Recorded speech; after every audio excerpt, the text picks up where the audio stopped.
Do you love tropical vibes but live in a colder climate? Don't worry, you can still grow banana trees. In today's video, we'll show you how to grow a cold-hardy banana tree, transforming your garden into a tropical oasis, no matter where you live. Cold-hardy banana trees, such as the Musa basjoo, are resilient plants that can survive temperatures as low as 10 degrees Fahrenheit, or minus 23 degrees Celsius, with proper care. These trees are mainly ornamental but can still produce small, edible bananas in the right conditions. Banana trees thrive in full sunlight, so choose a location that gets at least 6 to 8 hours of sunlight daily. They also prefer well-drained soil to prevent root rot. Make sure the spot is protected from strong winds that can damage their broad leaves. Start by loosening the soil and mixing in plenty of organic compost to provide nutrients.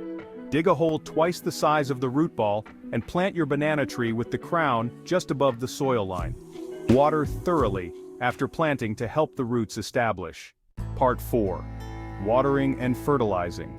Cold-hardy banana trees need consistent moisture, especially during their growing season. Water deeply, but avoid waterlogging. Fertilize monthly with a balanced fertilizer rich in nitrogen to encourage lush growth. Part 5. Cold weather protection. As winter approaches, protect your banana tree by cutting it back to about 12 inches and wrapping the base with burlap or straw. Mulch heavily around the roots to insulate them from freezing temperatures. Part 6. Pruning and maintenance. Regularly remove dead or damaged leaves to keep your banana tree healthy and encourage new growth. Keep an eye out for pests like aphids and treat them with natural remedies like neem oil if needed. Part 7. Enjoying the tropical look. With the right care, your cold-hardy banana tree will become a stunning centerpiece in your garden, adding a tropical touch to any landscape, even in colder climates. Now you're all set to grow your very own cold-hardy banana tree. Have you tried growing one?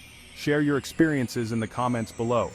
Don't forget to like, subscribe, and hit the bell icon for more gardening tips.